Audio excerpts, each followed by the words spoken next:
is a medievalist. He has studied it for over 25 years. He studied archaeology and religious studies at Memorial University. He specializes in doing and looking into the past from the perspective of the people who lived there. And he's going to talk to us about the Battle of Agincourt, which I must say I'm stupid. I had to look it up. And then I learned it's like one of the most important battles that's ever been had. And that, what was it, Henry V was involved with that. And I should have known Shakespeare had something to do with it too. But that's why I'm here. I'm learning. So there you go. I'm not sure I need to give the discussion, because you're going to give the discussion about all of this, about when it occurred and all that. Would you like me, Kevin, to say that little spiel? Oh, he's welcoming me. Okay. The battle took place in October of 1415 of the Common Era. It was a pivotal battle for the 100 Years' War and is one of the most discussed and studied battles of the period. The battle included troops from England, Scotland, Wales, and Ireland on the English side, and on the side of the French were the French, the Normans, and the Franks. And while I was learning about it, I thought how relevant it is to some of what we see happening today. Welcome, CAVAN, to the podium.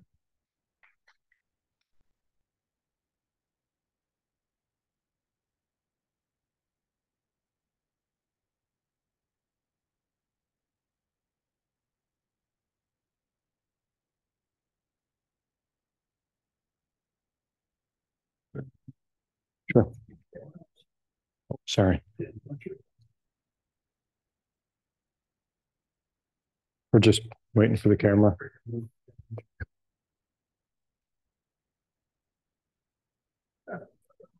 Okay. So first of all, welcome to everybody who's here live and in person, and to everybody who's joined us by Zoom. My name is CAVAN O'Leary, and as Mimi said, I am a medievalist, which is a really fancy way of saying that I have somewhat of an unhealthy fascination. We won't call it obsession because it's not classy, but something of an unhealthy fascination with the Middle Ages. From my perspective today, what I want to do is share the story of the Battle of Agincourt, not from the strict historic side, which you can get in any documentary or any website or YouTube video, but rather from the perspective of the people who participated in the campaign and the battle itself. We will, of course, talk a little bit about the battle and the layout of the troops, because that's part and parcel of understanding the experience of the people.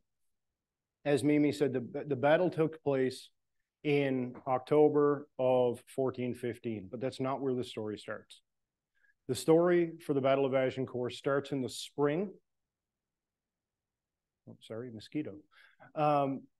Starts in the spring of 1414, and it is, I'm sorry, I see some people straining. Do anybody need me to speak up? Okay. The story starts in the spring of 1414 when Prince Henry V becomes the King of England. He becomes King Henry V and decides that being King of England isn't enough. As anyone can imagine, being king of a country like England is just like one feather in your hat, and you could probably have more.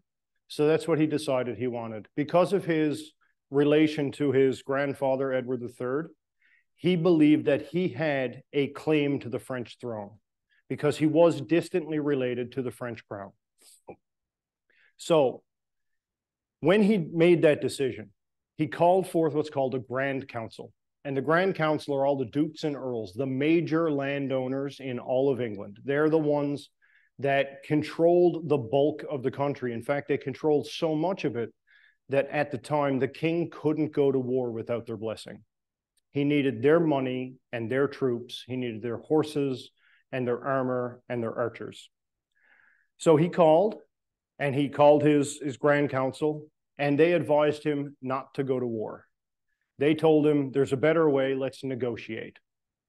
So they decided that they were going to put forth a generous offer. I use air quotes because it's hilarious how much they asked for. to the French in order for King Henry to drop his claims on France, to no longer claim that he was the King of France, and to do away with all the potential warfare that could come from it. So what he asked for was the hand of Princess Catherine, who was Charles VI's young daughter, which those of us who know our history, he eventually got, a dowry of 2 million gold crowns. He wanted 6 French territories, including the Aquitaine, the most valuable territory in all of France, including also some ones that we will recognize from our own Canadian history: Normandy, Flanders, Anjou, which covers most of the Somme, as well as Tourlaine. These territories were his by right, he figured. And just to top it all off, to make it as generous as he could make it, he wanted 1.6 million crowns as a owed payment on a 60-year-old ransom for John II that had been taken 60 years earlier. So this 3.6 million crowns that he was asking for, plus a princess's hand in marriage, and 6 provinces of France, this was what he considered his right and due. So he sent this off to France, and Charles VI, who was well known for being utterly insane. He was suffering from advanced stage psychosis and emotional paranoia. He said no. At the time, France was really poorly governed. The king wasn't able to do most of the governance, and so the collection of French nobles actually declined on his behalf. They did make a counteroffer, but keep in mind how much the English crown was asking for. In modern day terms, he was asking for a princess, 6 provinces, and $550 million. So that's what he wanted. What he got offered was 600,000 crowns, which was like a quarter of what he asked for, the princess's hand, and Aquitaine with slightly enlarged borders. And the English Grand Council was not impressed. They were maybe willing to meet halfway, but certainly not this. They considered the offer of the French to be an insult. They considered it to be a direct ridicule of the King of England and his power to enforce his claim. The French did not believe he could make war in France and succeed. He was a new king. His father was an usurper who overthrew Richard II, so he wasn't terribly popular. And the French knew this, so they knew he wasn't very popular. Here's where we get into the experience of the individual. Armies up until now had been mostly forced into service. The king would go to a lord or to a duke or an earl, and they would say to them, I need from you 500 men. I need from you 600 men. You must bring me archers. You need to bring me horses. Just prior to the Battle of Crécy, this began to change in England. But by the time the campaign, the 1415 campaign of Agincourt came around, it had changed mostly. Soldiers were paid, and their wages were pretty good. And their promises were pretty good. There was land up for grabs, both in France for soldiers who stuck through the entire campaign, and also in England. It was the chance for somebody who had nothing to have something. So there were a lot of volunteers, even before the war was approved, which is where we're getting to now. The second time the Grand Council was brought back after the French king had declined his generous offer to basically take away half of France and all the money they owned. They reconvened their council. And when they reconvened their council, this time, the English dukes, the English earls, they said, war. And so they levied a tax. They doubled all the taxes on their French holdings. In this map back here, which I am going to move back so everyone can see, there is in the top right corner here, the town of, or the city of Calais. Calais and all of its surrounding area was already controlled by England from earlier in the 100 Years' War. So this area, as well as several areas in England that were not on the King's Good Books, were double taxed. This double tax was called, or was from the Parliament, a pre-war tax. They were gathering coffers to go to war. And around December, they approved the war and began to assemble their fleet and soldiers. By April, the council met again to ensure the war was going to happen, and it did. So this was a very short vote. It was basically like, are we going to do this? Yes, we're going to do this. Have we heard from France? Well, our emissary has come back from France, and he's told us that we are the butt of every joke in the French court. We are the laughing stock. And so they started to arm the ships. They started to arm the men. They put into service the largest arrow-making setup the world has ever known. They generated enough arrows during the handful of months leading up to the departure in August to fight the entire 100 Years' War. And in early or mid-August, they set sail from Southampton to the port town of Harfleur in France. And it's important to know about Harfleur and the journey, because this goes back to the average individual soldier. So if you just close your eyes for a second and you think about being a 15th century man, roughly between the ages of 13 and 45. You can envision yourself in any one of those broad range of categories. You have between 2 and 12 children. You have a wife at home. You probably have animals to care for. And as a farmer, you might make in a year anywhere from 5 to say 100 gold crowns a year. If you were a very, very wealthy farmer, around 100 gold crowns. To put it into perspective, a war horse, a highly trained war horse, which was one of the most expensive individual commodities a person could own, was around 80 gold crowns. A suit of armor for a knight could range anywhere from 50 to 150 gold crowns. So we are talking when the king came with a bag of gold crowns and said, or the king's representative and said, will you fight for me? And there's more where this came from. A lot of people signed up. So many actually signed up that they couldn't fit them all on the boats. So they began to muster a second army, which for England, previous to the 1500s, was unheard of. 2 armies, ooh. So with your eyes closed, you are getting on a boat. You've decided you're going to go to war. You've been given your bow. You've been given armor made of cloth that was hardened with salt and vinegar, or salt and wine. And you've got a leather jerkin or a tunic like I'm wearing now over top of it. You have arrows in a bag, similar to the bag that's hanging on my table here.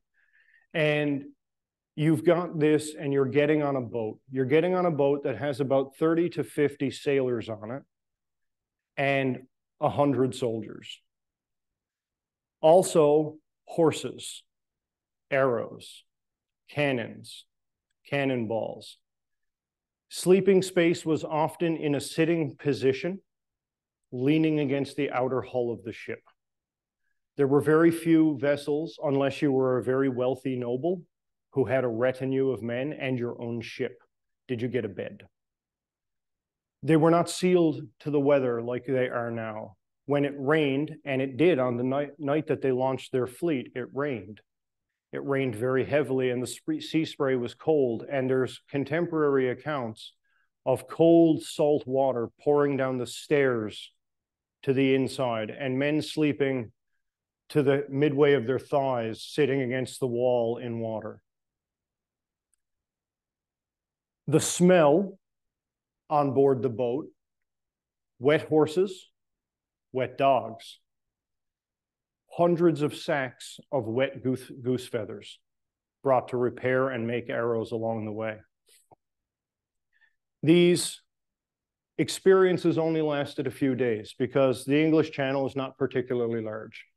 So on August 11th through the 13th, we're not actually sure. 11th is an estimate. The actual dates throughout this entire presentation are estimated because the English and French accounts don't line up.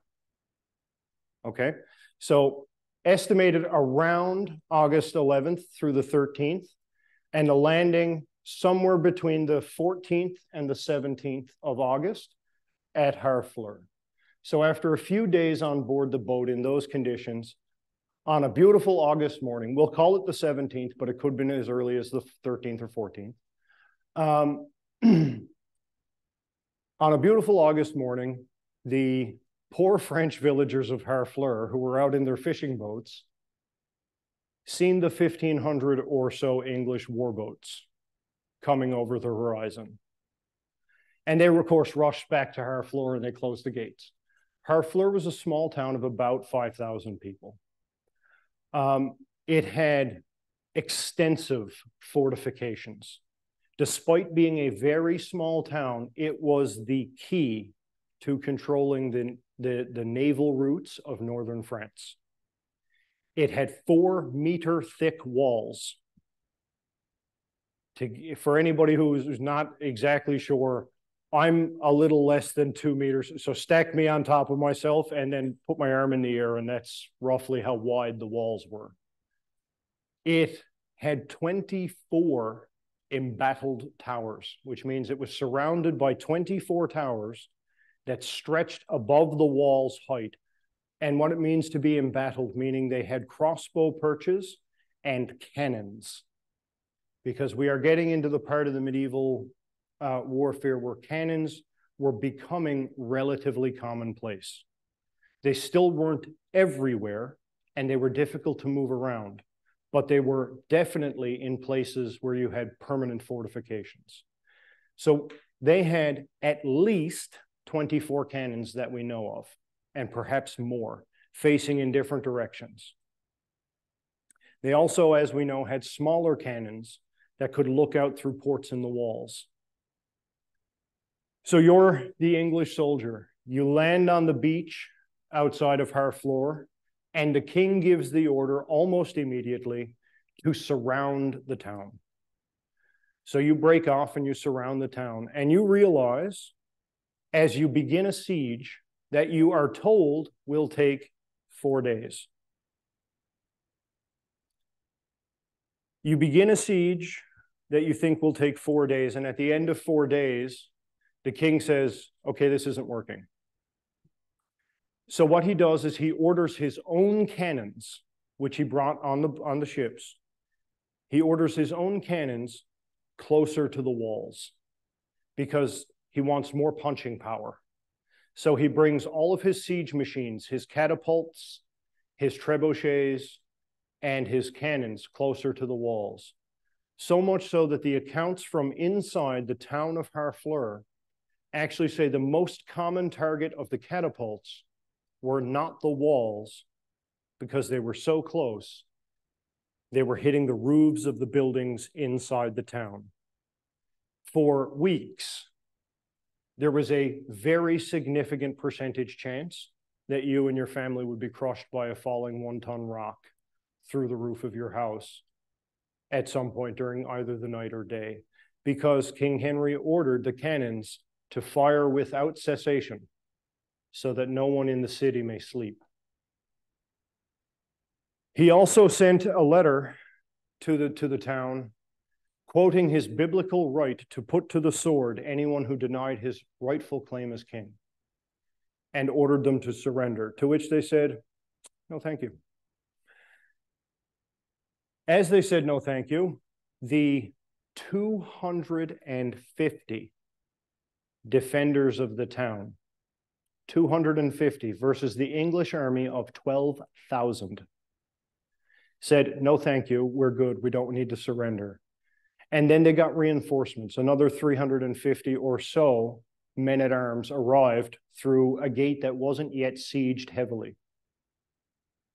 They punched through the lines, riding as hard as they could on an armored horse in heavy armor, and most of them survived to get inside.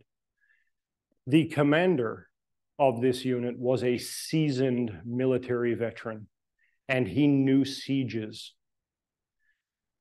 Henry was a young king. This was his first ever siege. In fact, it was his first ever battle. Some contemporary sources to the battle indicate that it may even have been the first time he ever donned his armor. But when this commander arrived with his 300 or so soldiers, they reinforced the town, and they pushed the siege from 4 days until deep into September. By the 22nd of September, over a third of King Henry's army, this is you now in your imagining as the member of the army, over a third of every man in the army, regardless of rank, station, or job, had bacterial dysentery. The French had closed the sluice gates of the city and caused part of the river to become stagnant and bacterially infested.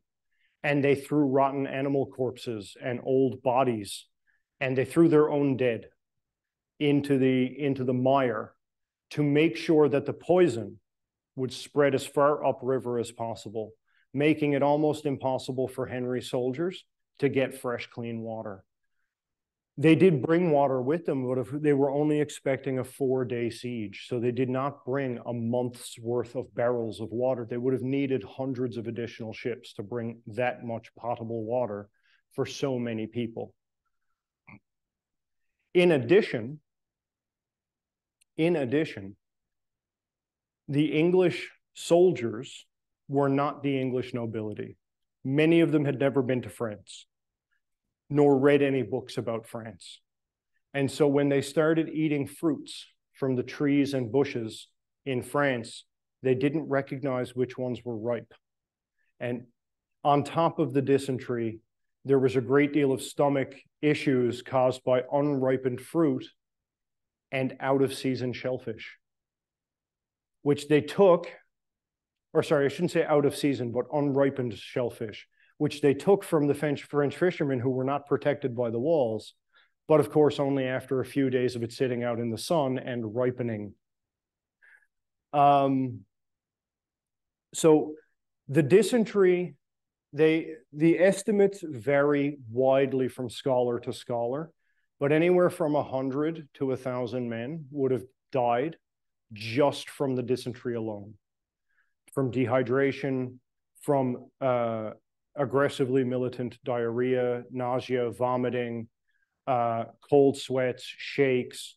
And keep in mind, they were fighting a siege while suffering from all of these ailments, and you couldn't not fight. That wasn't an option.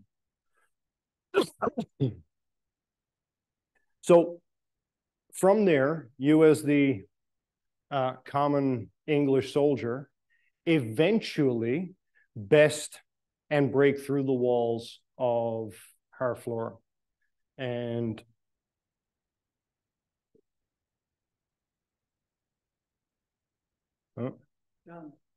yeah, that's what I'm pressing. Okay.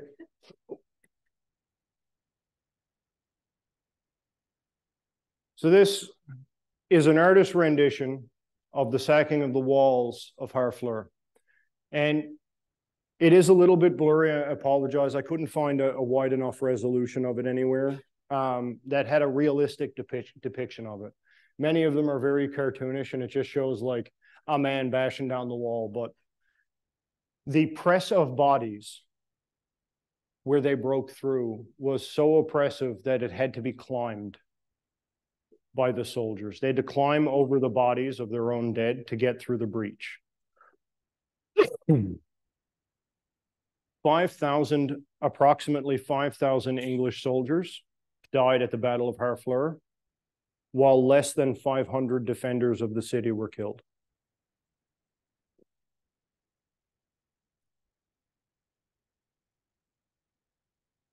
Henry did not stay long in Harfleur.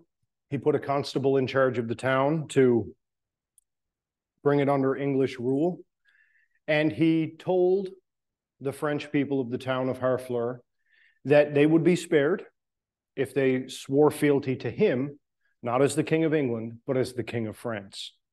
He wanted to legitimize and have French citizens recognize him as the King of France, like they did in Calais. Most of them said, no, thank you. No, thank you is going to be a theme that runs through the entirety of the campaign leading to the Battle of Agincourt. So instead of killing them, which was probably what he was planning to do, his brother, one of his earl dukes, one of his great leaders of his army, convinced him to let them go. And so his subjects were allowed to leave if they did not swear fealty, because he wanted them to spread the word that the king has arrived. That was, of course, not what they intended to do. Led by the leader of the defenders of the town, they left along a road Henry didn't know was planned to be used by the French army to send support to Harfleur, which didn't arrive in time. So they left. Henry thought everything was good. The remaining people, they stayed behind. The people whose dysentery was worse got to stay in the town to recover. Some were even granted permission to return to England because they were fatally ill. And they had some doctors with them, but not enough to treat the large number of people with sickness. So after just a couple of weeks, recovering, healing from injuries, bandaging, trying to get over the dysentery, which was more or less successful for most of the soldiers, Henry starts out again, heading for, can we go back to the campaign map, please? Heading for, in the northern corner, Calais. Now, you see this red line that snakes all the way around Amiens and Ness and O. That was not his intended route. His intended route was to follow the coast all the way up. It should have been approximately 240 miles. The French army, who was rerouted after they met up with the survivors of Harfleur, went to cut him off on the way. And so he made it through a couple of these unfortified towns that offered almost no resistance, if any at all, until he got to the river. And I'm just going to step back for a second off the camera for just 1 second. For the people in the house, there is a little bridge on the map. It's probably difficult to see, but just above Nessel is, and I apologize if I'm pronouncing that wrong, my French is abysmal. But there is a bridge there. That is where Henry's army forded the river. However, he intended to ford the river just above O. The French army camped itself on the other side of the river and went, hi. Now, between Harfleur and O, where they were going to cross over, oh,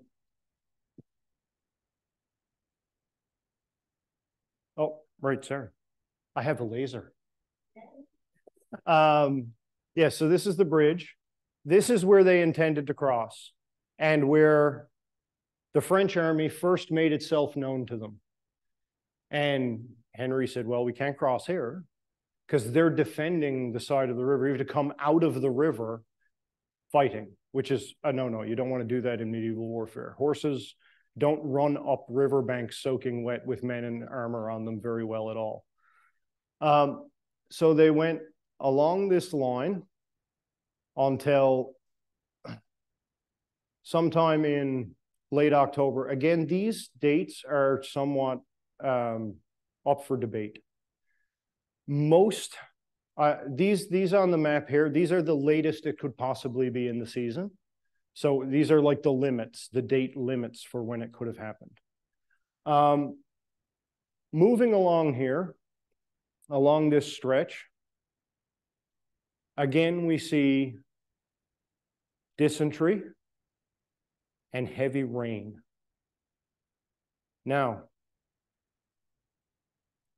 there's not much in the 1415s, there's not much more than a cart path there.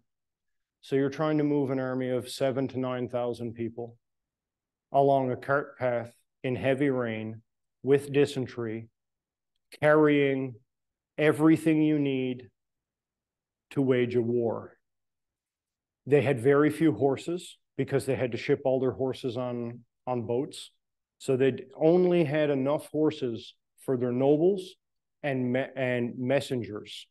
It was really important that they had horses for their messengers because horses are a great deal faster than people. And again, in your imagining as being the normal member of the army, let's paint the picture now. So you're slogging in shoes that basically have no sole. They are leather. If they do have a sole, if it's a boot that you have with a sole, it's just a piece of beeswax hardened leather. Modern day laces have not yet been invented. Laces are almost entirely, if they have them at all, entirely leather thong, which when wet stretches and breaks. So you are trudging through mud well over your ankles for weeks. From at most the 7th of October when they left to say the 18th when they get near the bridge, you are trudging through rain, late August storms, as we have all experienced here in Nova Scotia recently. Late August can bring a lot of rainfall. France is no different, except that it's more because it gets the Mediterranean current, which the warm air brings up, just like the Gulf Stream does for us. It generates a lot of rain, which is why their growing season is so long, or one of the reasons. So they're trudging through deep mud, carrying everything they need to fight a battle, suffering through dysentery, blisters, wounds developing on their feet. Henry had a corps of surgeons with him. Several of them died from malnourishment on the road because they worked so much and weren't allowed enough time to eat food. These surgeons worked themselves to death, trying to take care of the feet of soldiers. And when they finally got to the place ahead of the French army, Henry's army was force marching. So in addition to trudging through the rain and the mud, you are doing it at the fastest pace you can endure for day after day for weeks. When he crossed the bridge, Henry was just about ready to do battle with the Sorry. It is quite dry up here.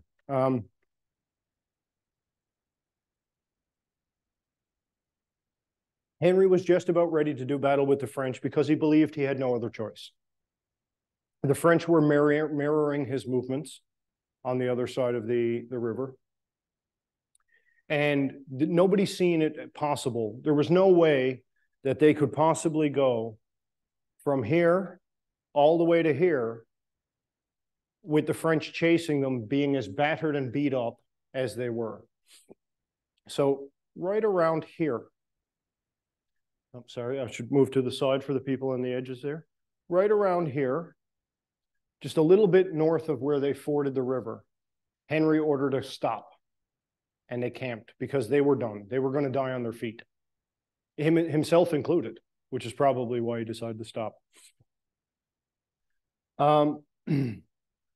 But he had learned a lot in his very brief and somewhat poor military career. He had been schooled and had listened to his advisors who were traveling with him, the dukes and earls who had been in battles before, and he was learning a lot every day. So when he stopped, he knew the French were already ahead of him. It was already going to be a problem. The French were already ahead of him, and he had no choice. His soldiers, you, the people who are his soldiers, are falling down tired. You're nearly dead. Your feet are injured. Your bowels are destroyed from dysentery. You've got a serious problem with dehydration because the French kept what they call miring the water, which means dumping their dead animal carcasses and stuff in the water to make you afraid to drink it. This was before the germ theory of disease. They weren't quite sure that boiling water worked, and it wasn't common practice. So they stopped, and the French made camp. And now, again, we'll paint the picture for the common man in the army. You're in Henry V's army. You are commanded by the king on pain of death. Utter silence during the hours of darkness. No rattling of pots, no clamoring of swords or shields, no speech. Utter silence. Meanwhile, a few hundred yards away, camped the French army in what is possibly between, sources differ, 12,000 and 35,000 soldiers to your army of 7,000 to 9,000. And they are having a party. They are singing songs. They have minstrels on daises playing music, and the soldiers are dancing with the camp followers and the cooks, and they are making an absolute racket to try and show the English army how proud the French spirit is. Henry, as I said, had become a student of warfare and ordered his army silent. When the French carousing, which was intended to cover their sneak attack that they lent, so that the armored knights in horses could not be heard galloping towards the English army over the sound of the raucous party the French were throwing, the English were ready. They were dead silent, and they had posted sentries. And so the French knights rode into a hail of arrows, turned around, and went home. They said, no, thank you. In the morning, Henry's army, you lovely soldiers here, at the break of dawn, contemporary French sources say that the army, as the sun rose o'er the hill, the army was camped and ready in battle formation. Henry wanted to show the French that not only were they willing to fight, they were looking forward to it. Several hours after dawn, the hungover French army, because they had had their huge party, staggered out onto the field, and over the next hour or so arranged themselves into battle lines while the very patient English army waited politely. As was the tradition in warfare, you didn't attack until the armies were arrayed, because prior to the beginning of the fight was the parley. So the English king and the French commander of the army, who was not King Charles. As I said, he was a little bit on the crazy side. He had a severe psychosis, and his commanders would not permit him to join the battle. He was not even present for the battle at all. He was in Paris at the time, which is some distance away, as you can see. There was a very brief negotiation. And it's not really known what was said. There are some suppositions, there are some contemporary sources which make guesses as to what was said. What we do know more or less for a fact is that the French went back to their lines and the English went back to theirs. And the French said, no, thank you. And there was no fighting that day. I think, and many scholars agree with what my supposition here is that the French were waiting for more reinforcements. As the French traveled along this side of the river, they called out and sent word to all of the nobles who had not yet joined to bring in more reinforcements. While they were waiting for them to show up, Henry and his forces went around them. Actually went around them this way. They went around them and tried to make it to Calais. They were chased, and unfortunately for Henry and his army, they were caught. Now, back in the shoes of the soldiers in King Henry's army, this part of France is almost entirely fields, plowed fields, and hills. Hills made of soft dirt. High hills, about 100 feet in elevation, scattered throughout very deep plowed plots of land. All of the area in this place where the swords are on the map at Agincourt had been recently plowed and tilled, and the winter grains were planted. So this soil was very loose. And while we don't know exactly how deep it was, how deep the loose soil was, we do know that the 14th century, we do know that the 15th century French plow blade was about 3.5 feet long. So from the mount of the horse plow down in, so you're probably looking at about 2.5 feet deep, plowed soft soil. I've just been told that we're at the 45 minutes where we're going to take a break, so I'll finish quickly before I spend the last 15 minutes after the break talking about the battle itself. The last thing that we know is, as we've said before, you've been marching through mud for weeks. So these fields aren't just loose dirt. They're 2 feet of loose mud. King Henry decides when he reaches a spot near the fortified French castle of Agincourt that he needs to make a defensive battle because you can't run anymore. Which, for those of you who are familiar with the battle at the beginning of the 100 Years' War, the Battle of Crécy, is basically what happened to Edward III. He just said, okay, we can't run anymore, we got to fight. So they decided that at Agincourt, they were going to fight a defensive battle, and that's what they did. When we come back from the break in roughly 15 minutes, we'll talk about the Battle of Agincourt, and then we'll take some questions. Thank you.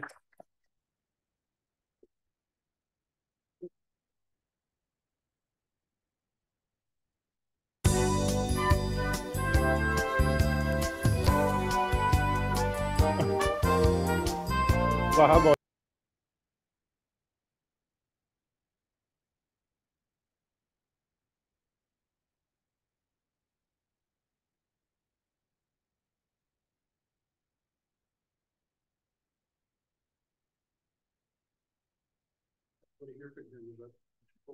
okay, second verse, same as the first. Welcome back. I hope everybody had an interesting little snack or a tasty treat. There's lots of really great stuff in the back. We're going to jump right into the Battle of Agincourt, which of course is the topic of the lecture. And I've kind of left it to the end for the last little bit because it's the least interesting part of what has happened to the English army up to this point. Unlike a great many medieval battles, the Battle of Agincourt is a relatively simple military affair. It is a very standard cluster of chaos on the French side, which is very normal. The French still have a mostly feudal army. I'll take a second to explain what that means for people who don't know. Their army is predicated almost entirely on status. So if you are a powerful noble, you get to be in the front with your retainers and your retinue and your men-at-arms, and you get to fight in the front line because you're going to fight, in theory, against the nobles of the English. And if you capture him, he's worth a fortune in ransom. And you don't want your men, who are farmers and peasants, to get a fortune in ransom because they captured Henry's brother or the Duke of Gloucester. You want to be the one to capture the valuable people in the English army. So when Henry decided, and I've just been told that the people online can't see me pointing with the laser pointer, so I'll try and describe what I'm pointing at as well. When we get to the Battle of Agincourt, where the crossed swords are on the map, it is the end of October. It's been raining. It's now cold. The French army were arrayed in a very standard military pattern. That is cavalry, foot soldiers, archers and crossbowmen kind of on the sides and mixed in a little bit. But the French did not have their king. So they were being run by a power struggle between many of the French noblemen. And they all wanted the glory. So what they ended up with was, on the first day that they seen Henry's forces arrayed across the top of the hill, they went, no, thank you. And again, there's that, you know, French, no, thank you, that very polite, no, thanks. So the French have done a whole lot of not fighting Henry at this point, even though they outnumber him, even by the lowest estimates, 2-1. So they stop and they wait. Again, possibly because they're waiting for reinforcements. We don't know for sure, but we suspect that they were. Henry, not wanting to wait for French to get reinforcements when he's already outnumbered at least 2-1, but more likely probably something close to 4-1 is a much closer estimate based on the number who died during the battles. So again, you are the soldiers in the English army. You have been told to sharpen stakes from the forest, to cut down trees and sharpen stakes and drive them in. And these stakes are pointing towards the French army to interrupt the cavalry as it charges. The horses are intended to hit the stakes to prevent the archers, who are not armored very heavily, nor armed very well, from being the brunt of a cavalry attack. If the cavalry, the French horse and mounted knights, was capable of breaking through to the archers, the battle would be over in minutes, if not tens of minutes. And it would be a very short affair because at this point, 80% of King Henry's army is archers. He has a small contingent in the center, standing almost knee-deep in mud at the top of a hill, in heavy armor, with heavy shield and lance. Again, big sharp sticks for the horses to run into. These men are so heavily armed and armored. They are armed and armored with the finest and most modern armor in the world. This is basically quarter to half inch thick steel and iron, weighing anywhere from 60 to 85 pounds. Plus shield, plus lance, plus sword, plus mace, plus flail. So a given man would weigh around 160 pounds, plus around 120 pounds of equipment. And they were standing in formation, waiting for the French to decide whether no thank you was their final answer. And on the wings were Henry's many, many archers. On a hill, giving them lots of range. Meanwhile, down in the French arguing with each other territory, the nobles were trying to push their way to the front. So some of the front rank was made up of foot soldiers. Some of it was cavalry. Some of it were crossbowmen and archers. It was all mixed. The bulk of their archers were out on the wings, but they were shooting uphill. And the crossbows that they were using, which were slightly more advanced than the crossbows that were being used in the early part of the 100 Years' War, were mostly Burgundian crossbows, which means they were made of wood. They had wooden stocks, but they had metal bars for the bows. Because it was so wet and so rainy, the wood, which wasn't well sealed, often warped and swole. So the archers had limited range. They had linen strings. And unlike the English archers, they did not have dozens of extra bowstrings. The English were professional archers, and they came with a pouch full of bowstrings. And it was even said by some French sources that if you took off an English archer's helmet, there would be 2 bowstrings coiled up inside. And as somebody who is an archer myself and who frequently wears a hat, that's where I keep mine. So I can believe it. So you are the English looking down at the French, watching them move around, and then move around some more, and then move around some more. But there is something that you can see. You realize that the French army, which is much larger than yours, something dawns on you as you are up on that hill looking out. Oh no, most of the army is noblemen and the retainers of noblemen. What do noblemen have? Servants.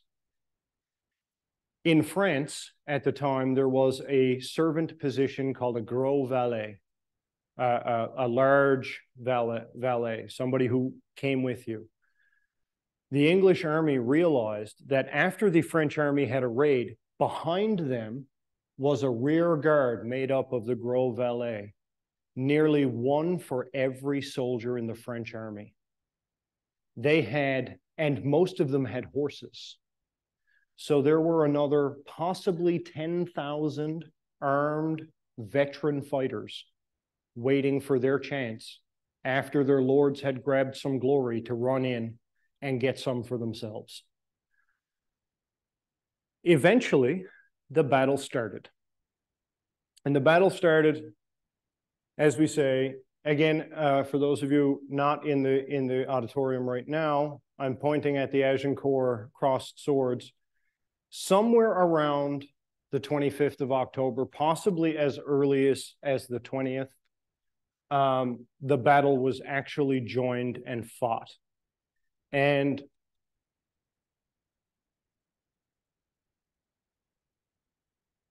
I promise I'm pressing the button to change the... Okay, that one works. No, next.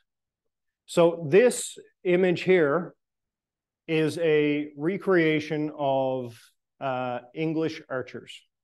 You can see they are not heavily armed. In this image, they all have swords. Henry's archers did not get issue swords. Most of them, for weapons, had the hatchets and hammers that they used to sharpen the stakes from the woods. Because Henry did not believe that his archers would ever get into combat. Oh, hey, it worked. All right. Sorry, it was very exciting. It's the first time the button worked. So you can see here in the bottom of this, you have the spread of Henry's forces. Henry himself, King of England, is standing with his men in the front line. The King of France is in Paris. The Duke of York and the Earl Camoy are arrayed to his sides with blocks of mixed men-at-arms and archers. Henry is in the center with solid men-at-arms, the heavy armed men we were talking about. The triangular formations that are here, these are dedicated blocks of only archers. These are the English longbow archers. And can I step out of camera for a moment? They are all carrying bows like this, which are for the most part about 7 feet long, give or take, a couple of inches, depending on the height of the man, and had a pulling power weight, what they call a draw weight, of anywhere from 70 to 170 pounds. To give you an approximate profile of force, if you've ever fired a .303, at short range, the English longbow has almost identical punching power, which means with an English war bow, you can easily drop a grizzly bear or a moose. Which means if it hits an unarmored man, they don't stand a chance. It's just as well they were shot with a shotgun. So all of these triangular formations represent thousands of men carrying what is, for all intents and purposes, the most dangerous personal combat weapon in the world. Over here, you see the French crossbowmen. These are, and they're in the top left corner for those of you who can't see my laser pointer. They're nowhere near where they should be in order to reach, because the French crossbows have a much shorter range than the English longbows, and the English longbows are elevated, which gives them even greater range. These French crossbowmen are in range of the English archers tens of minutes before the crossbowmen can fire back. The French knights, represented by the blue and white half squares, are off to the side, which means they are not going to be breaking through the English lines, because the solid blue bars represent the men-at-arms, mostly dismounted and ready to go get some glory.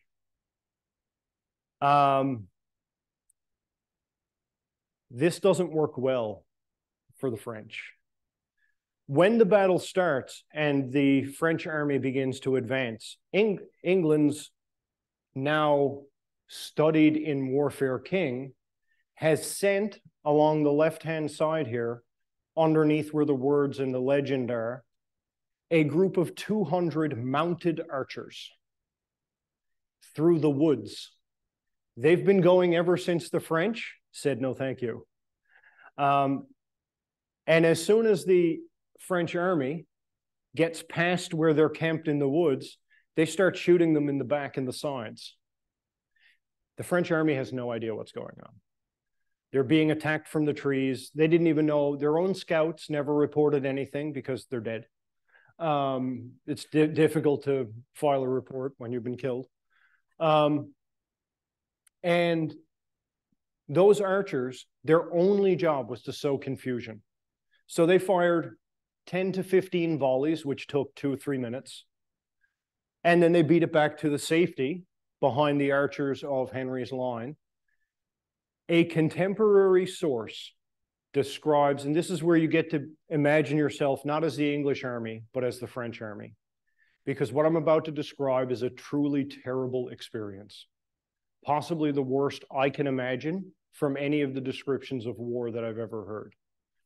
So they have to travel about 1,200 yards to the base of the hill, and then about 100 yards up the hill, so about 1,300 yards. They are in range of the longbows when they reach about 900 yards because of the elevation.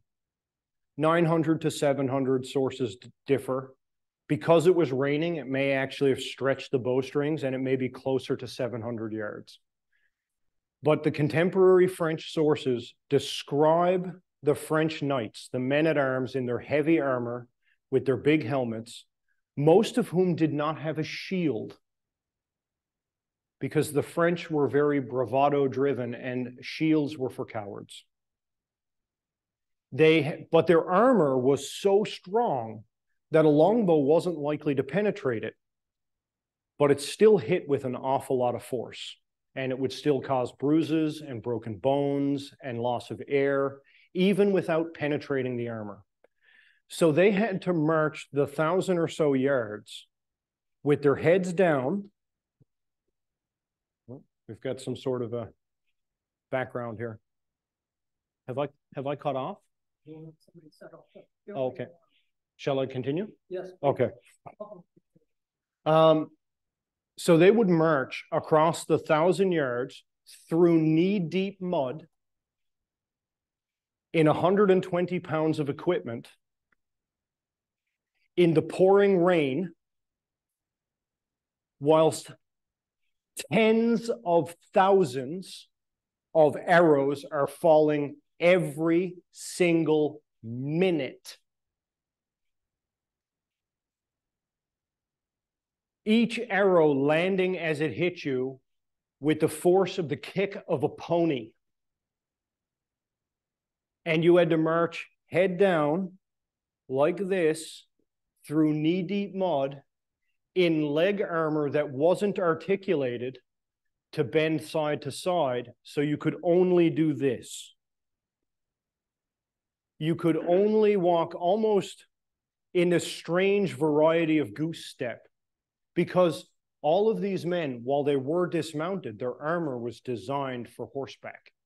And so when they widened their hips, the armor locked to keep them on the horse, which is why they needed so much help. Now, there was no lock on it. It was just designed to be stiff in that position. So if you were wading through knee-deep mud, trying to move your hips to the side, you were fighting the natural stiffness of the armor, which made it even harder. In addition, most of them in the front ranks had axes. They had swords, but they had axes at the ready. Some did have shields, but most did not. They had axes. The reason they had axes is because when you are approaching a heavily armed fortification of men with shields, it's really nice to have something that can break a shield. And an axe is much better at that than a sword. So they had axes, which are quite heavy, front heavy, and you still had to carry your sword. So you were carrying this axe, which was only intended to be used for 30 seconds, to pull the shield or break the shield, and then throw it away and draw your sword. So you were extra burdened, slugging through this. Your friends were dying around you. The French sources actually indicate, and we know that this happened in other battles, so it is highly likely that this is a correct assessment, that many of the French men who died on the way to the battle, on the way up the hill and through the mire of mud, drowned in their own helmets because they fell forward into the mud and were so heavy they could not get up. When they finally reached, just for those who are not in the room, just ahead of Henry's front line, when the French finally reached there, the archers were firing in from the sides, hidden in the trees, so they couldn't be easily attacked. When they finally reached there, they engaged the lances of Henry's men, which they promptly threw down, and then the sword fighting began. Their axes never got to the shield wall. The entire first several ranks who were carrying axes were killed on top of one another, and the force of the French army behind them, pushing them forward, killed thousands of French soldiers without a single English blade being employed. By the time the second column, about an hour or so into the battle, reached the battlefield, they were climbing the dead to get to the other side. And that rank broke and retreated. Henry's soldiers were going back to being you again. You're now the English army again. You have captured so many French soldiers that they outnumber you by 50%. You have captured an army larger than your own army, and there's still an equal number of them to fight tomorrow. But there was no fight tomorrow. Henry ordered his lords and his knights to execute any French prisoner which was not worth a ransom. Now, he was a student of warfare. He knew beyond a shadow of a doubt, these men that he had gathered in circles tied together were soldiers. And if they seen the opportunity when the next wave of French soldiers came to get up and start fighting, they would. And he didn't have enough soldiers to police them. He needed them on the front line. So it's very unusual for a medieval king to order the execution of his prisoners, because they're going to be his subjects and pay him taxes when he wins the battle. So even the farmers to him are worth money. It's very unusual for him to order that, but he does. Against the council of his dukes, he orders the deaths of a great many French soldiers. We don't know how many his nobles killed, because we do know that the battle was rejoined. This second wave rejoined the battle after regrouping slightly, and there was some more fighting. It was a very messy battle, as you can imagine. There were a lot of dead and dying on the French side. By the time the second wave had exhausted itself and the battle was, for all intents and purposes, over, you, the English army, had lost, depending on the reports, somewhere between 166 and 1,000 soldiers. But 85% or so of the entire country of France's nobility was dead in front of you. They erased the hereditary lines of France for hundreds of years. All of the retainers, the valets, because all of those noble men wanted in the front, because all of those powerful, wealthy men, France was, I mean, they still had their crazy king. And I don't mean to say that to be, you know, attacking Charles VI, but he was crazy. He had advanced psychosis. He was what was left in France to rule France, just him. And a couple of commanders of the battle who got ransomed off. They were all that was left of the governance of France. So when Henry decided he was going to return to England, which is what he did after this battle, he returned to England unopposed. There was still a French army that outnumbered him 2 or 3 to 1 in front of him, and they wanted no part of him. They said, no, thank you. Because after that day of fighting, it was obvious they had no chance of winning. The English had cannon, but their strategy was so effective that there's no evidence, contemporary or otherwise, that they used cannons at the battle. They didn't need them. The best, most accurate estimate that I have been able to confirm across multiple sources is 166 English casualties, compared to thousands and thousands and thousands of French casualties. They took what Harfleur did to the English and turned it around on the French army. They had destroyed the French army so effectively that it would take more than 15 years to put together another French army of even remotely comparable ability. So much so that the 26 or 27-year-old King Henry, by the time he died in his 30s, was in fact recognized for a time as at least the King of France in certain territories in France. He did eventually die in France. He was never recognized by the French crown. He never took the French crown. He eventually, and this is a little bit after Agincourt, but we're going to get into the question period in just a second. So just to summarize kind of the aftermath. He called himself the king in France. He took the Aquitaine. He took Normandy. He took Anjou.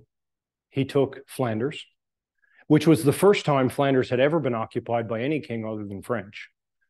Despite all of the land exchanges that had happened in France, Flanders was very well defended, but he took it for a time. And by the time he died, he had married Catherine of France. The king had paid a dowry. And he had gotten almost everything he wanted. We don't know for sure how exactly it was that King Henry V died. There are a lot of suppositions.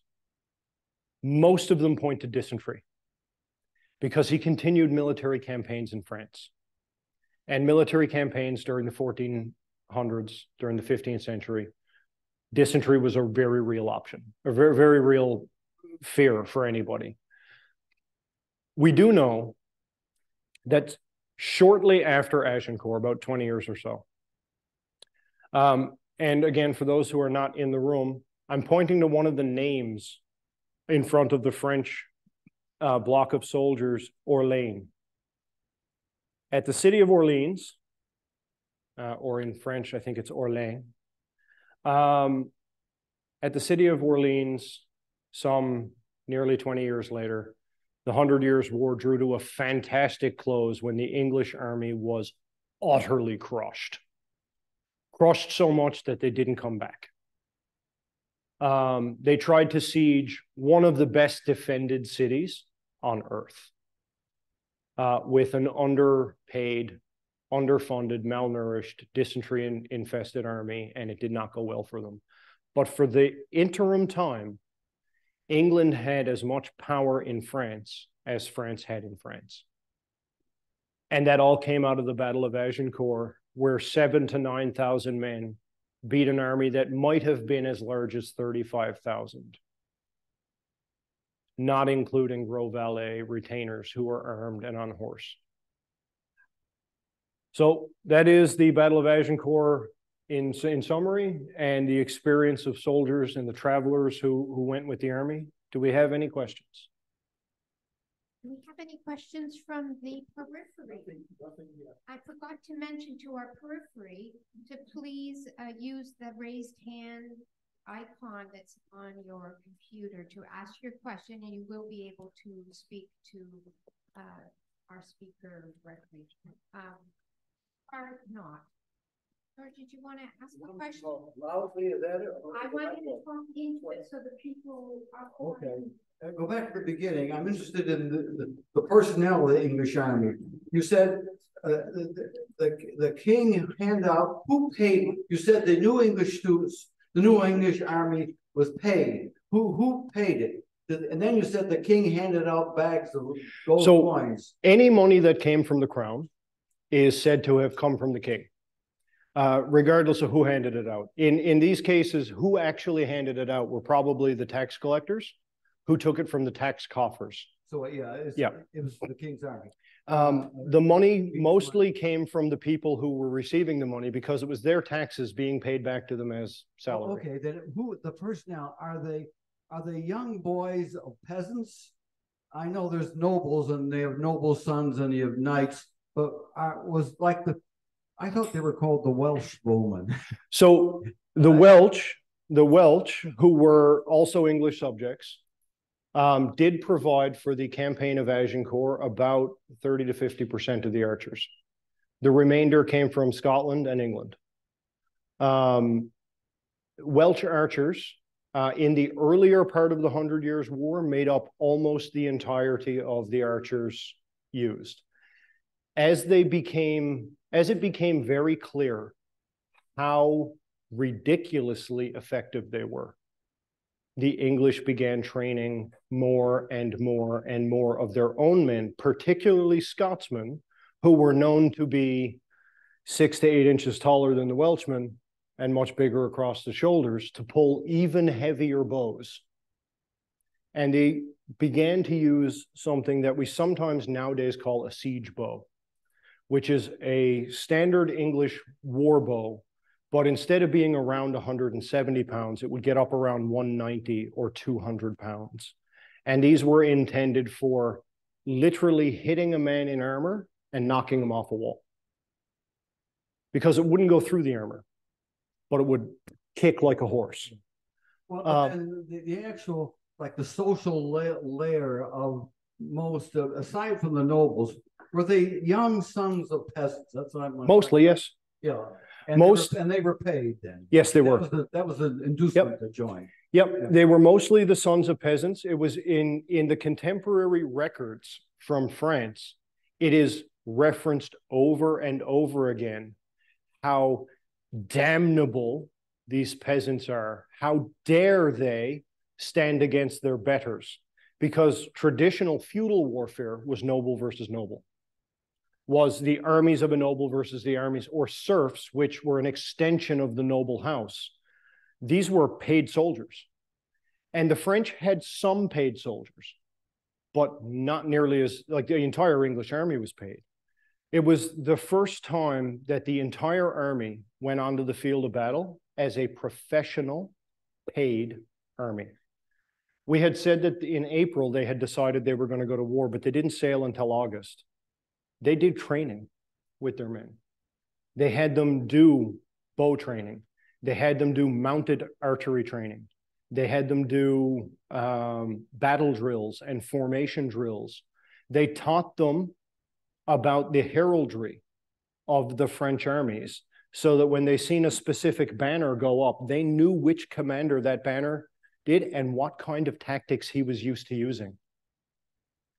Most of the books the English used to fight the French, the tactics books, were written by the French commanders who were alive and at the battle. So when they talked about their best tactics, because they were, again, looking for glory and fame, and they were trying to, in a time of peace, they were showing off how much they knew about war, because there was no fighting to be had, so they wrote books about it. The English, of course, read the books and went, that's interesting. So if we see that banner go up, we know what not to do. But they taught their soldiers, their archers knew before the cavalry charge happened that it was going to happen, because they seen the flag go up and they knew what it meant. Unlike the French army, who didn't understand what the English banners were for, because the English weren't using the banners of their households, because they were not households. They were a hired army. They were using banners decided upon by their commanders that had not been seen in heraldry before. So yeah, they were peasants, but they were trained. It would be more accurate to say that they were from many walks of life, including peasants, who were unified into a trained army. Now, not trained at the level that we know trained today, but it was the very first iteration of basic training. You know, slightly less good than was done in World War I or II. Yes, sir. Yeah, you mentioned earlier about the monks manufacturing hundreds of thousands of arrows. Yep. Was this a common practice, and was this part of their requirement? So while you had mentioned their monks, I didn't actually mention monks earlier, but you're right, monks were involved in the process. The manufacture of arrows, in particular, the cleaning of feathers. So they had goose feathers, sacks and sacks of goose feathers that had to be cleaned and sterilized, because goose feathers are full of mites. And you do not want those to get into your hair, your beard, your clothes, because being on military campaign in 1415 is an awful enough experience that you don't also need mites chewing on you all the time. This is the same thing with fleas. They had hounds and dogs, but they washed them regularly because they didn't want fleas. At this point, they had lived through the Black Plague, and they knew that places that had a lot of dogs had a lot more plague. So they knew there was something affiliated with them, but they wouldn't travel without hunting hounds, particularly the nobles and the king in particular. So a lot of monasteries were used for arrow manufacturing locations, and monks were involved. Is it a form of income? Yes, the king did pay. We've got a huge feedback there. Where's that coming from? Oh.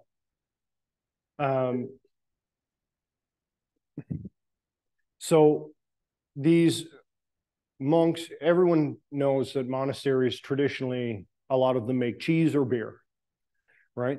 In England, a lot of them were appropriated to make arrows.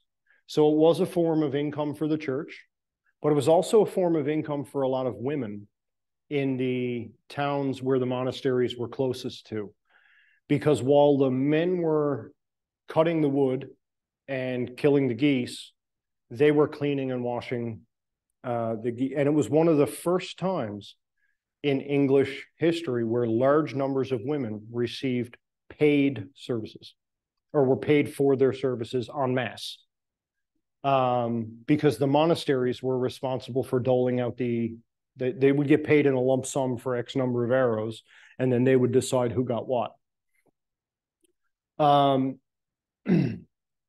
Further to that, in many towns, the king would command, it wasn't a request, he would command that the industry now become arrows. And they would make as many arrows as they could. And the big slowdown in making arrows was the arrowheads. They took longer than anything else because they had to be forged, and they were usually iron. We're not certain if they were case hardened or not to make them harder. We think most of them probably weren't, but I suspect, like anything in history, there is no universal answer. So some of them may have taken much longer to make if they were case hardened than if they were just raw iron. Does that answer your question? Thank you very much. Okay. Do we have? Yep. Greg's asking, would the family of the dead English soldier or archer be compensated after the war? In theory, yes. If the body could be identified, then yes, the theory would be that their pay that they were owed would be sent to their family. Because most soldiers didn't receive their pay from a week to week. They received it when they returned from campaign. And if you didn't return, but your body was found, whatever you had earned up to that point, plus a death benefit, would be paid to your family. In theory, there were a couple of caveats. If you couldn't be identified, they wouldn't pay because they had no way to know if you died or deserted. If you deserted, there was no pay. If the king lost the war, there was no death benefit. Unless the other crown agreed to pay it, which in the past did happen on occasion as a sign of magnanimity and to try and make people not ever want to fight them again. Like, hey, those are nice people, let's not do that. But generally speaking, Greg, was it his name? Greg, generally speaking, there was a pay for a dead soldier if the body could be identified. And it did prompt a lot of soldiers to hide their name and their town of origin somewhere on their body. Whether it was a piece of parchment or a piece of animal skin, if they were literate. If they weren't literate, it was hope for the best. The best you could hope for if you weren't literate was to carry the coat of arms of the Lord whose land you lived upon and hope that one of the people from his retinue could identify your body. Having said that, modern dog tags are a much better methodology. And I'm sure they would have used them had they thought of it at the time.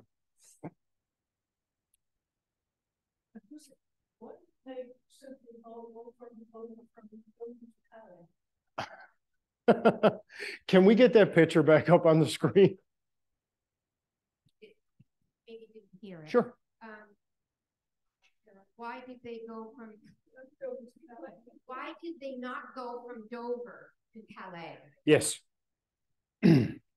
So it's the very first one there, the campaign. Yep, that one. So for those of you who can't see the laser pointer, up in the top right corner is Calais, and just next to it, across the tiny little bit of English Channel, is the fortified city of Dover. So the reason they didn't go from Dover to Calais is twofold, probably threefold, but one of them's not official. The first thing is the Duke who ruled Southampton was providing an awful lot of money for the campaign and an awful lot of the ships, which were already in his harbor. The second reason is the English already controlled Calais, which I'm now pointing at with the laser pointer in the top right. However, along that stretch of French coast that goes all the way down to Cherbourg, with the exception of Calais, the only heavily fortified French bastion is Harfleur. If the French put an army inside the walls of Harfleur, war's over. Because with 500 men, they held off the English army. Imagine if they had 5,000. And imagine if they had 5,000 and control of the seaport to ship in fresh supplies whenever they wanted. They could have ran armies out of Harfleur and sailed in new soldiers from any port in southern France anytime they wanted. So it was absolutely pivotal. And Henry knew this because at the beginning of his campaign, he listened to his advisors. And they said, if you don't control Harfleur, you don't go to war. Because it literally controlled, in 50-50, it controlled half and half of the French coast. So Harfleur controlled half, Calais controlled half.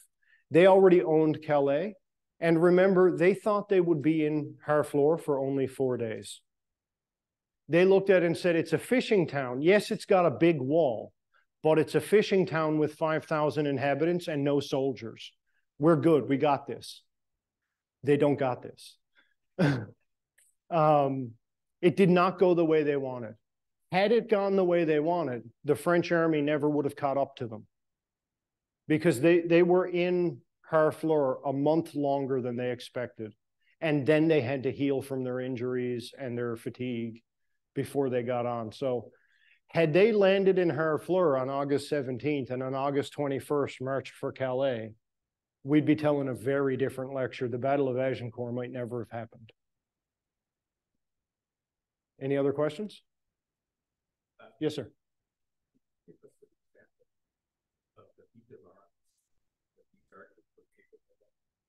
How many hours? Okay, I will do my best. So if I was to tell you, as some people will tell you, that they could shoot 10 arrows a minute, I'd be right maybe 1 out of 100 times. What they were trained to do was to put an arrow in the air whenever they were told to do so. So the idea of being able to fire 6 or 8 or 10 arrows into the air in a minute, many of them probably could do that.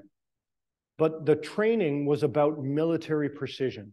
It was more about listening to your commander in your small unit and hearing him give the command, knock, draw, loose, and then a pause so you could draw an arrow, knock, draw, loose. And it was more about precision than speed. The idea that we have in modern movies that they're literally just shooting as fast as they can. One, they're pulling a 120-pound bow on average, some heavier, some lighter. Being an archer myself, in a speed round with an English longbow, I can put about 9 to 10 arrows in a target in 30 to 35 seconds. And I suspect every single member of Henry's army could do the same thing. I suspect by their standards, I'm a rookie. As far as putting them into the air clout style, high up, is a little bit faster because you don't have to aim as much if you know your geometry. I'm going to pick up the bow. So when you were an English archer and you were standing with your bow at the ready, you knew what distance each angle equated to because you were trained. So if they called out 150 yards, you knew where you were pulling. You don't have to aim. You don't even have to look because you know you've done it over and over and over again.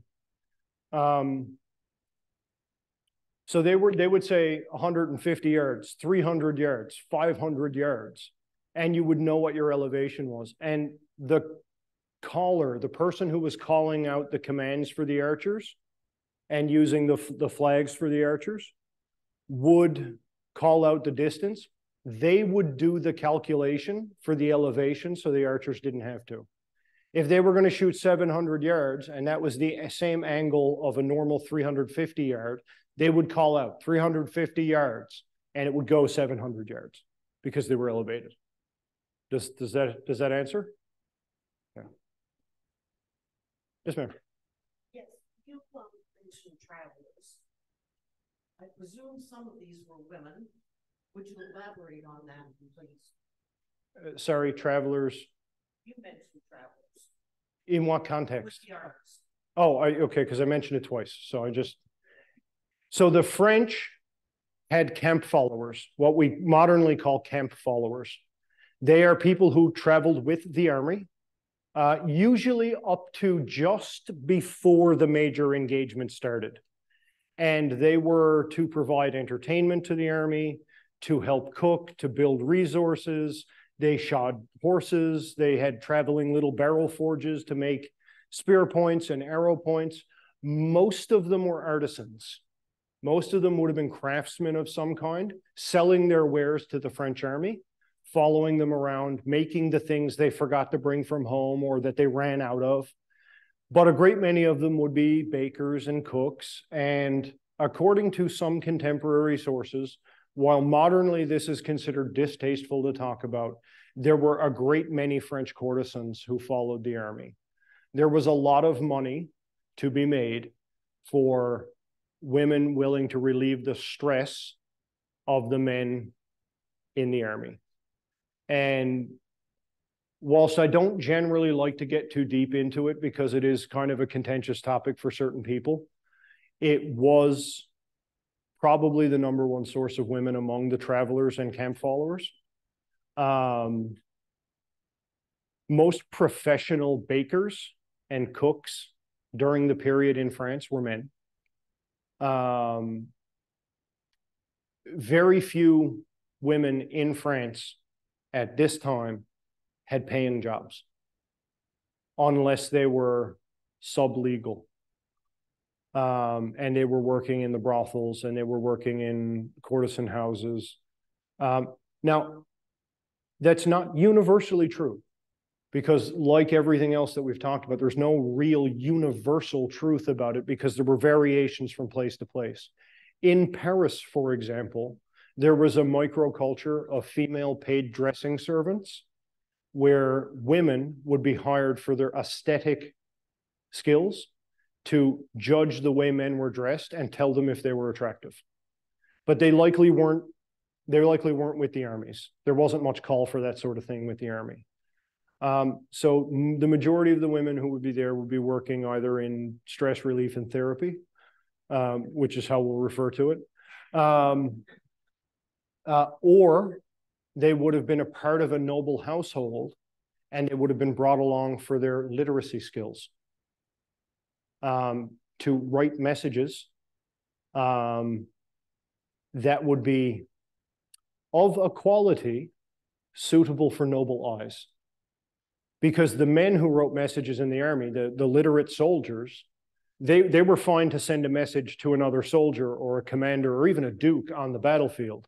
But if you wanted to write a letter home to your sister or your family, you would more likely bring your daughter but you wouldn't let them go to battle.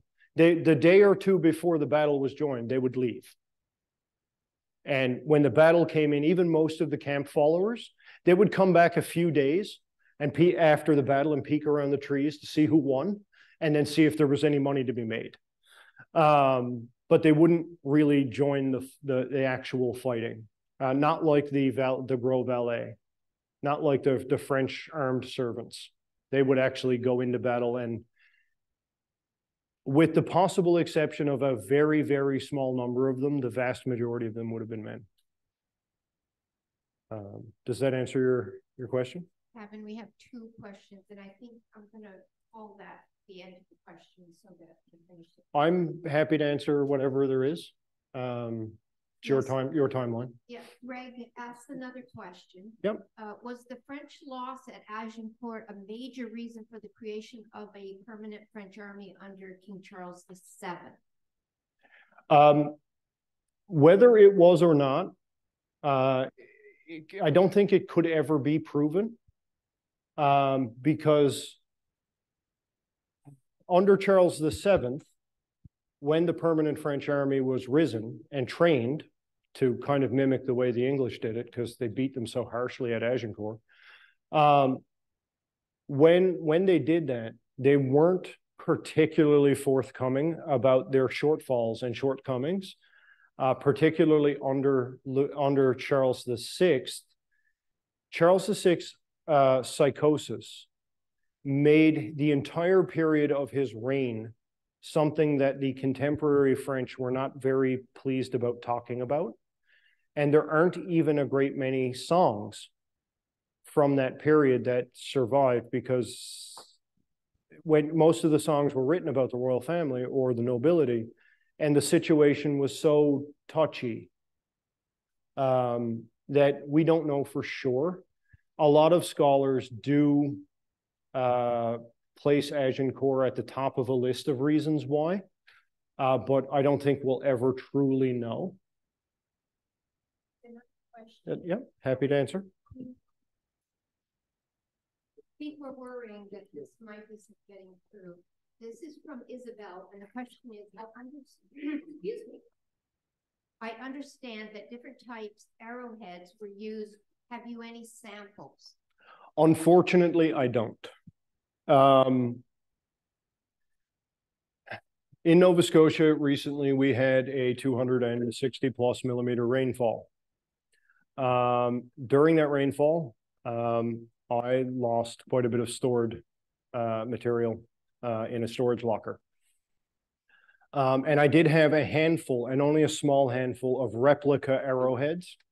And between the mold that was found on them and stuff, they just haven't been cleaned, and I don't have them to be present. However, if you are looking for resources online, and for those of you at home who are on a computer, or those of you here who would like to go back and check, the arrowheads most commonly used at Agincourt would have been a short bodkin. Bodkin is spelled B-O-D-K-I-N. It is, I'm just going to step off camera.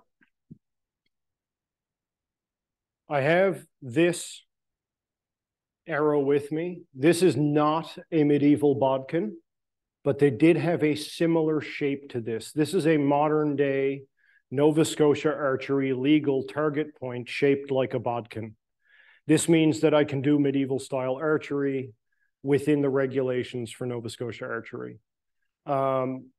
This bodkin point, actually, if I move my head against the dark background of the thing, you can see its shape a little better. Is there any way you can zoom in on that? Perfect.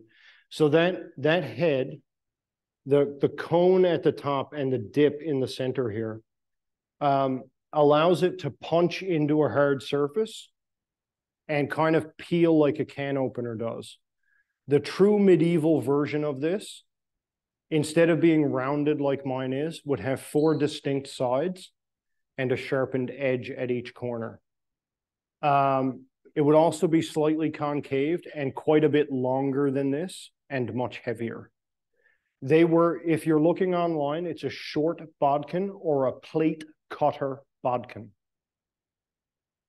There were other types of arrows used at Agincourt, but that would by far be the #1 most common. The longer bodkins that could reach as much as 5 or 6 inches in length that were used earlier in period were utterly useless against French armor. And so they didn't use them very much at all. They were quite literally only good for shooting peasants. No, peasants. If you were going to shoot a pheasant, you'd use a blunt, which was basically an arrow with a wooden knob on the top, which was a bird killing arrow, similar to a modern day bunny blunt or a bird blunt that you can buy for a compound bow. Thank you so much. I hope that answers the question about the arrowheads. Thank you. I want to thank everyone in the audience from afar and here for coming to our first public presentation. Very interesting. I now can say I know something about Agincourt, and I'm shocked, Kevin. I just noticed in these guys are. I just noticed in the monitor my cowlick is in with a vengeance. Probably had colics too, but man, were they strong. Yes. So resilience that you and I could only dream of. As far as strength goes, I can give you a good approximation. Everyone here has probably at some point in their life reached down to pick up a mop bucket of water by a handle. So your average mop bucket probably weighs 20, 25 pounds. Now imagine with 2 fingers lifting that mop bucket and pulling it all the way up to your top of your arm and holding it for a few seconds and letting it down. Now imagine doing that 350 times a day. But now imagine that it's not a 25-pound mop bucket, it's 6 25-pound mop buckets. And that's how strong you are. The bow that I have here, the one that I showed earlier, this one is 55 pounds at about 28 inches, which is a little bit shorter of a draw than the English longbow. So the English longbows of the period would draw to about 30 inches. They would have drawn them further, but they just weren't big enough, which was why Scotsmen were really popular among English archers, because they were tall. The longer you can draw the bow back, the more power you can get out of it. And when it comes to archery, the longer you can draw your bow back, the longer an arrow you can shoot. The longer an arrow is, the heavier it is. The heavier it is, the more impact power it has when it hits. So getting bigger is actually beneficial in this style of archery in every way. Yeah. Thank you. Thank you so much. Thank you, everyone at home.